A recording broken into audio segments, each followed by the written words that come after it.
How you doing, Ernesto? I'm doing great. How are you doing, Dave? I'm brilliant. That's a very apt title. We were not prepared for this. So that's exactly how we are. So yeah, interesting day. I'm sure you've had an interesting day. Of course, I'm coming live from Dubai. It's 9 o'clock at night. It's Dubai in the United Arab Emirates, and you're live in Houston, Texas, where it's 12 o'clock. So you basically just started your day, and I'm coming to the end of mine. The Toilet Paper Diaries, for people who are saying it's a great name. Is it for the reason that I think it is? Well, because the coronavirus, if anything, has brought out the very best and worst out of people. But one thing that will never go away is the currency of toilet paper, which beforehand was always useful. And if you ever got caught short, then you knew that you needed to, or you were going to lose a sock. But we never realized it was going to be worth quite so much. That is correct. Right now, it is a form of payment in some websites. So I think it's just very accurate to our name. But anyway, let's just get the show started. And I think it is crazy, and I think it's important that we start talking about the news cycle. And in this crazy news cycle, we got yesterday. I mean, I woke up to the news that Russia had actually released 500 lions to make sure that nobody was in the street. And then that was actually made it even more crazy because Lord Sugar actually posted this in their Twitter account. And this is one of those things which is very important that we understand that, right now it's not the time to start spreading fake news, even if you think it's funny, because, yeah, of course, those news are funny. But later on, a lot of people actually believe that they were these lions were released in Russia. So we have to be very careful in what we are spreading. Can I just wind that back? So Alan Sugar and whoever it is was showing footage of lions walking around in Moscow, which they claimed that Vladimir Putin had released to enforce the curfew of making people stay inside. Now, first of all, it would work for me. I would happily stay inside. I would maybe even feed my dogs if these things came to my house. I'm joking, I wouldn't really. But as you say, the thing about fake news is once you've said a story and it's got the headlines, once it's retracted, it never gets as many headlines. So stories stick. That's why all the celebrities are worried about the things that come out, because clearly, I mean, I won't mention any particular stories because there's millions of them. Some of them stick even when they're not true, and they end up becoming huge lawsuits with hundreds of millions of dollars changing hands because it can end somebody's career by doing stuff like that. So it's unfortunately a currency that's just the sign of our times right now.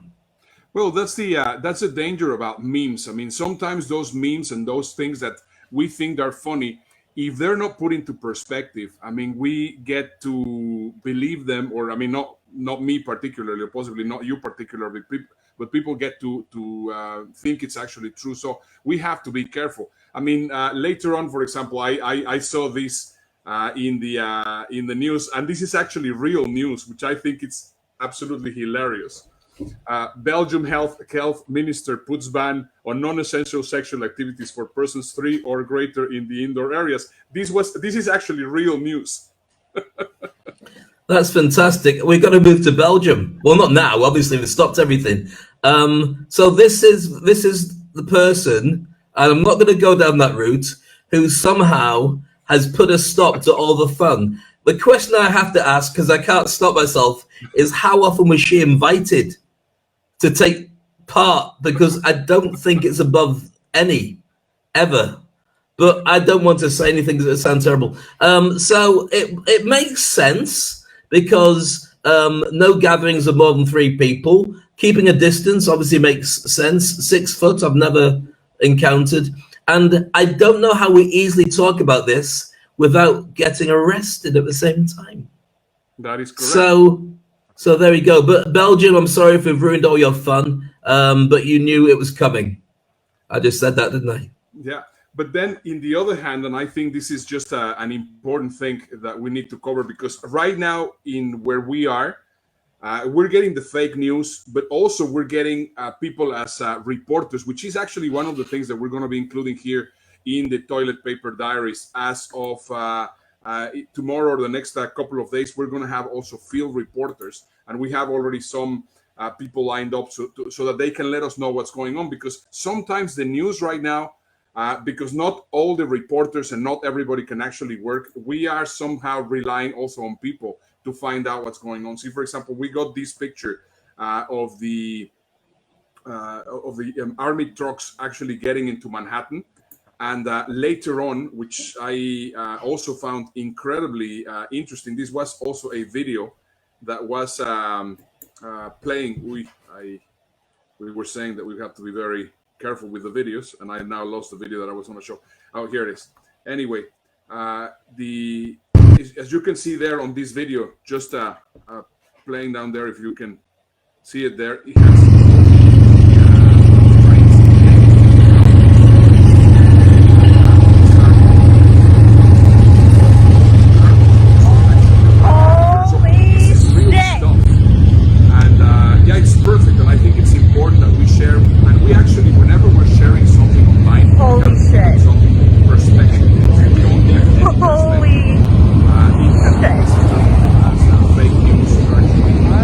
Ernesto, I can't hear what you're saying because all I can hear is a person holding a video camera saying holy SHIT non-stop. Oh, really?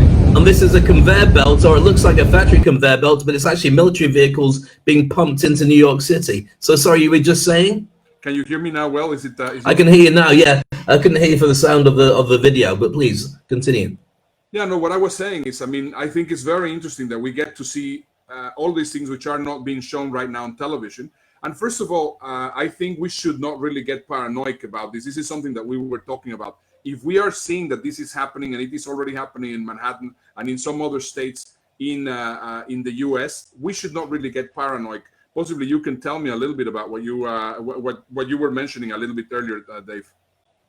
Yeah, well, first of all, let me say about the military. The military, and this is true for all militaries, they're trained to a level where they get the job done, and they do it with, of course, military precision. So one of the things that they do very well is medical, and when there's a tragedy. So when you had the hurricanes wiping out and creating havoc everywhere, the military are the first people to be brought in because they set up supply lines. They're able to address problems straight away. They got trained decision makers who have teams who can go out and get things done. So when you've got a problem from the military point of view, or the medical point of view, or a supply point of view, or even just policing people properly, then it makes sense to get the military in. This is not about denying people's rights. What has to happen is your rights have to be withdrawn because of the fact that it's quite clear in many countries that we're going to have a big challenge that's going to get worse unless they do clamp down on people in the streets, they do look after people who are starting to get ill, and they do make sure that we can break that curve. So, yeah, I think it's a good thing for it to happen, and I think it's a good thing for it to happen in many other countries. I mean, New York City is saying that there's a danger of 40 to 80% of the population becoming tested positive. And of course, that means that you're only looking at herd immunity. The survivors will be will be naturally immune. But do you want to drive that? And I mean, how many people live in New York City? Tens of millions. So it's a really scary thought. So if you are going to clamp down and you are going to try and starve the pandemic of oxygen, then you do want to make sure that you've got the right team in place. And I know the governors in the US have been given the job of basically looking after their own regions. And so getting the military to work with them and the National Guard does make a lot of sense. And I think they're a little bit more reliable than Lions, even though that was fake. Absolutely. And I think this is a paradox because most people do not really understand how pandemics work. And that's why I would like to actually show this clip which explains perfectly how do pandemics work. On day one, no one you know is sick. It feels like a normal day. It may stay like this for a long time until one day a few people you know are sick. And suddenly a few days later, it will seem like everyone is sick, and it will feel like it happened instantly. Everything looks fine until it isn't fine. This is the paradox of pandemics, and it's why with an outbreak like COVID-19, you hear health officials calling for huge, drastic, and rapid responses in the early days when infection numbers are still relatively small. Some people worry that these actions are overreactions. Sports teams playing to empty stadiums or not playing at all, canceling huge gatherings and festivals, temporarily closing schools and offices, telling people to avoid personal contact. Media sensationalism. But this way of thinking fails to appreciate how disease outbreaks work. It was really never fine to begin with, but we don't notice until it's too late.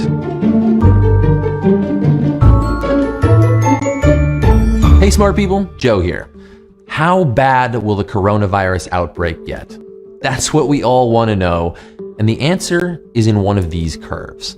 This is what a rapid global pandemic looks like. Little to nothing to slow the number of new infections means a lot of people sick in a short amount of time. A slower global pandemic looks like this. The rate of new cases is lowered and they're spread out over a longer period of time. And which one of these paths that we end up on is important because of this line. It represents the capacity of our healthcare system, the number of beds, doctors, respirators, and everything else.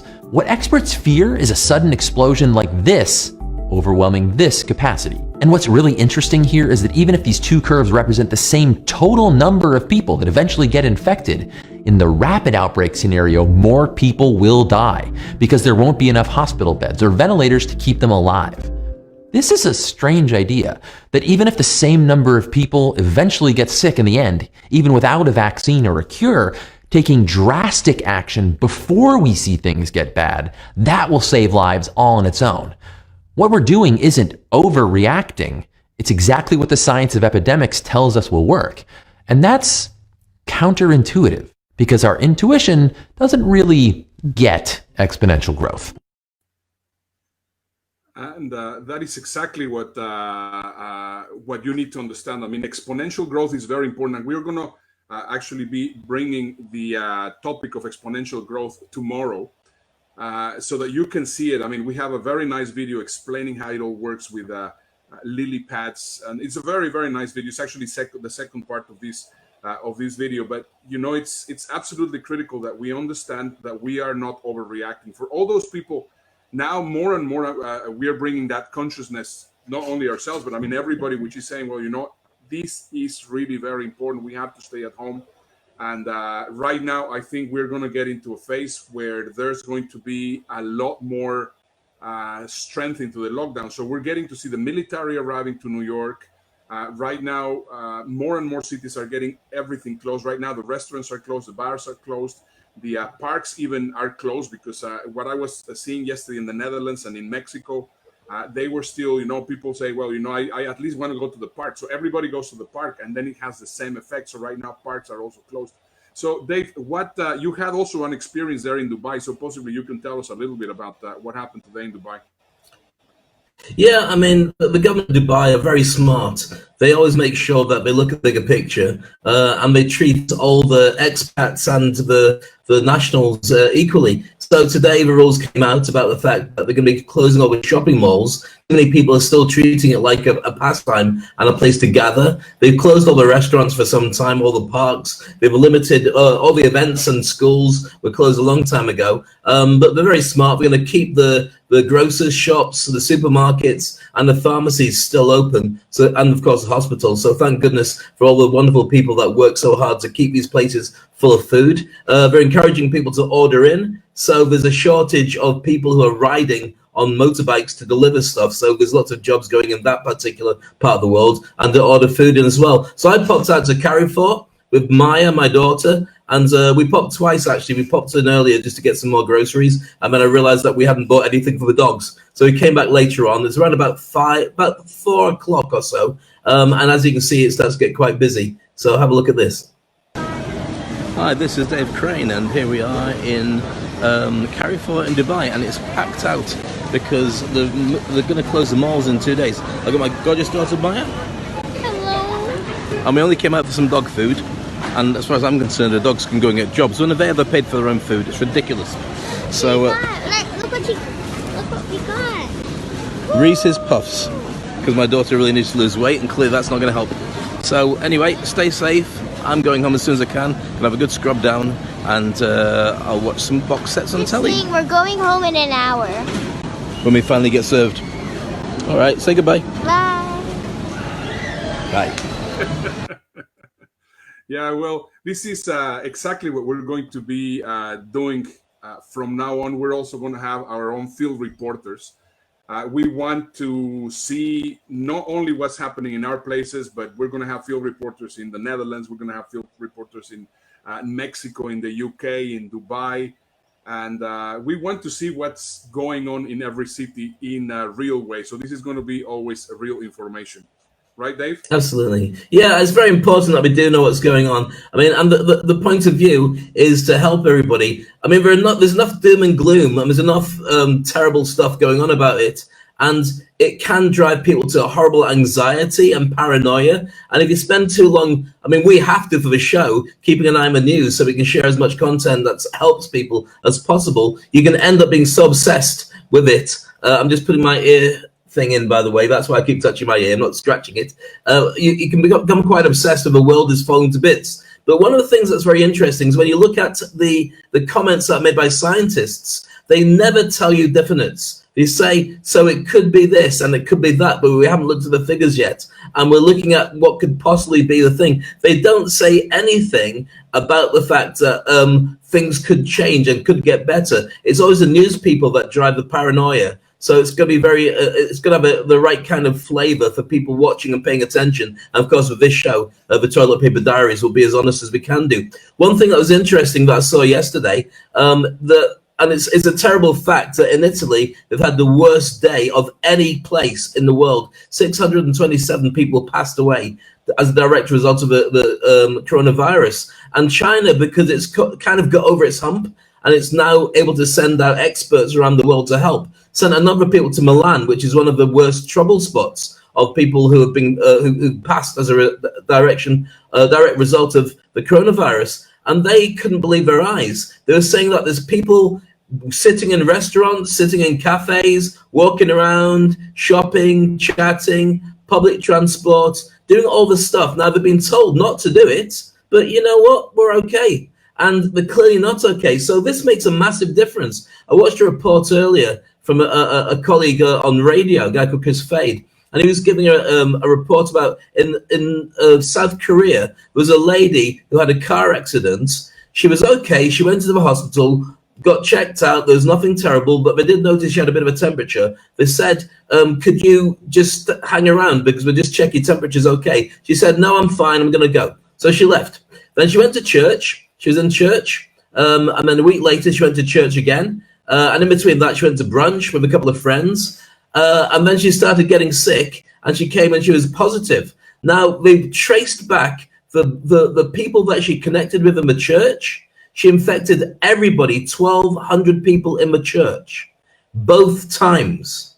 The brunch, same thing, and she was responsible for about, I think it's something like 2/3 of the population catching the coronavirus in South Korea, which if she'd been stopped earlier, I'm not saying somebody else wouldn't have sent it and it would have taken longer to get there, but if she'd hung around and been tested and taken herself off the grid earlier, rather than walking around infected and passing it on, then South Korea would have had a very different situation. So that's why when we talk about different places and people are going, you know what, I'm going to go out. Yesterday we showed pictures of people in Florida saying it's a spring break, we're going to party. It's bad for you, it's bad for everybody, and there's no age limit on it now.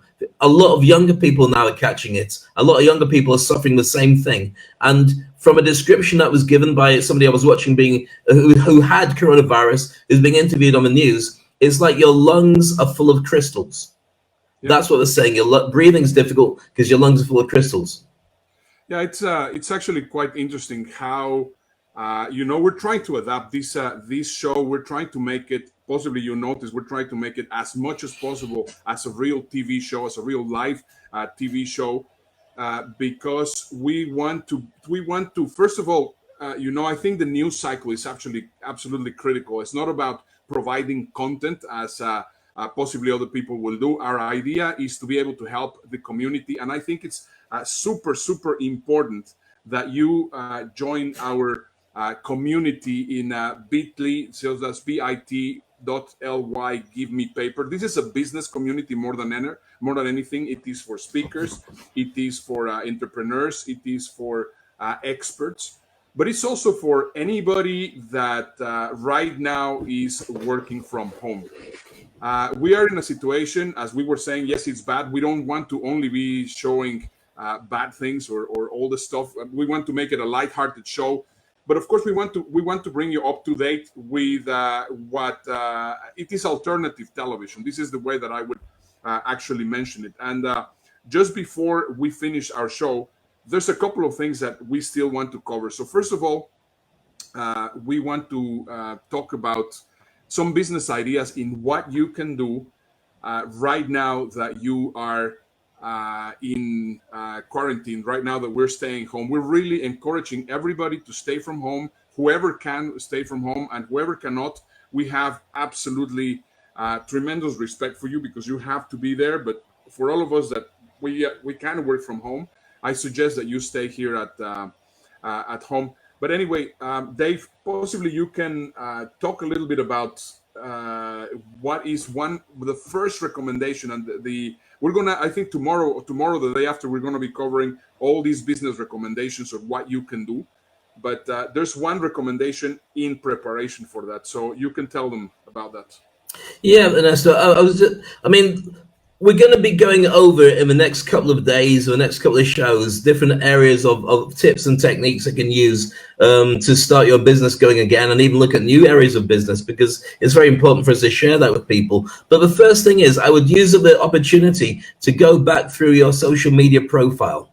Have a look at the ones that you want to connect with people on, and look at whether they're actually useful for you to be able to drive business towards you. I can see there you've got your social media profile from, is that Facebook or LinkedIn? LinkedIn.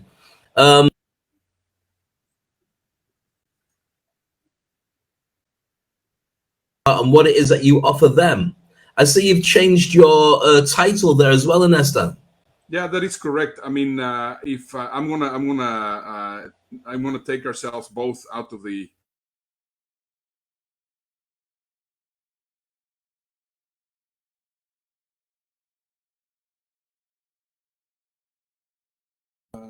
Yeah, I cannot get myself up. But anyway, if you actually search for me in LinkedIn, you are going to see in my profile that, for example, instead of saying, well, I am an executive producer of whatever, I am whatever I had there before.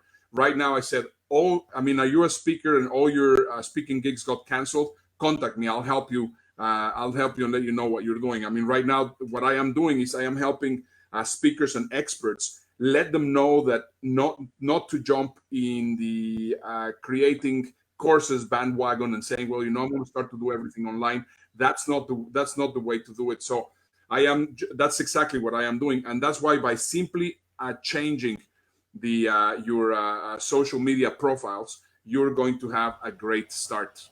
Right, Dave? I believe so as well, yes. And I mean, if you have a look at mine, I don't know if you've got mine handy. It's fine if you don't. Make sure you connect with myself and Ernesto, by the way, on LinkedIn and on other social media profiles as well. I do quite a lot on Instagram. I know you do as well, and Facebook and Twitter too. And it's important that when people do find you, because at some point you're going to start connecting with people and wanting to spark up the business, whether it's looking at your own followers, your own friends, your own fans, your existing clients, or prospective new ones. First thing that anybody looks at anyway is your profile. Generally, it's Instagram or Facebook combined with LinkedIn. And you make a decision whether you want to work with somebody or not based on that. And often people just put their CV there and then make it look like this is all the stuff I've done, like somebody's going to offer them a job, which is fine if you're looking for a job. But if you want to be in business and you want to be taken seriously, then you have to do it slightly differently. And what I would do, is I'd make sure that people can find what it is that they get from interaction with you straight away. Don't mess about. Don't give them hard work, because they've got plenty of other options, like the 600 million people or so that are already on LinkedIn. So I would spend some time going through your profile, connect with us. If you need a hand with it, then make sure you let us know, and we'll help you where you can. But by all means, go through, see what we do, and copy the elements, because I'm sure that you'll find that interaction with other people and the potential of turning it into business will come a lot easier if you haven't actually gone through with your LinkedIn profile and made it effective. Correct. And make sure to join our community. Right now, it's very small. We decided to grow it organically. We're not inviting people like crazy. So if you're watching the show, make sure to go there. If you don't see much content, it's fine. We're just basically getting started in this. This is something that we didn't know 2 weeks ago or 1 week ago that we were going to be doing this. But we are showing you that we're stepping up, that we're actually showing you the leadership, that we can help you, and we want to make sure that we navigate together this experience that we have never had in our lives. Anyway, we are running out of time. Dave promised that he was going to be doing the fitness challenge, which I'm very happy that we didn't have time for, because I have a very nice meal after this. So I think that has to be postponed for tomorrow. Are we going to postpone it again? That's pathetic. Okay, let's postpone it. For 1 day. For 1 day only. Okay, it's you versus me. I have to have my very, very nice dinner, because today is Nina's birthday. Today is the 11th birthday of my daughter Nina. So we're going to have gorgeous Nina. So I'm very happy that we're actually not having the fitness challenge. But anyway, I pass it up to you, Dave. I know that you have some answers for the questions that we posted yesterday, and also you have a new interesting question posting before we go into closing the show. Yeah, absolutely. We asked a question yesterday about which TV show would you binge on now that you have the time to be able to do it. A lot of interesting things coming up from people who are big fans of stuff that's going on Netflix. People saying we're going through Star Trek. One of my favorites is The Kingdom, which is all about zombies in ancient China. Yes, I know. I'm a Walking Dead fan, and sometimes I just go watch this stuff. And vampires, and I'm actually going to get into Stranger Things, which I never had a chance to look at properly. And when I have time in between not doing the show and other things, that's what I'm going to do. But you actually you don't watch much TV, but you've got a chance to do it. So what are you going to watch, Ernesto? I'm actually rewatching The Sopranos, which was one of my favorite shows of all times. I am right now in episode 8, and definitely I missed James Gandolfini. I think he's a fantastic actor. And right now I'm also starting to watch the new season of Narcos Mexico. So that's what I'm watching right now. Anyway, let's just... I've never seen The Sopranos, ever. I may join you in that. It's a phenomenal. I know. I mean, there's so many lessons to learn from it. It's just incredible. It's fantastic. So anyway. So once the coronavirus is over, then you and I can start our own crime syndicate. Is that what you're saying? Why not? We're going to be in waste management as he is. So there you go. You have another interesting question for tomorrow, so make sure that you answer this question in the group or just below. If you're watching the show right now, make sure that you give us a like. Make sure that you answer the question that Dave is going to ask right now, and with that, I let Dave close the show until tomorrow. Thank you. Yes, the question for today, and we'd love you to answer it and leave all the details for us so we can bring it up for tomorrow, is which social media platform before the quarantine economy brings you the most business? Is it LinkedIn? Is it Instagram? Is it Twitter? Is it Facebook? Is it TikTok? We'd like to know. Make sure you give us your opinion of it, and we'll be able to share those details on that survey with everybody tomorrow. Meanwhile, on behalf of myself, Dave Crane in Dubai, and Ernesto over in Houston, have a wonderful day, and we'll catch you tomorrow for another episode of the Toilet Paper Diaries.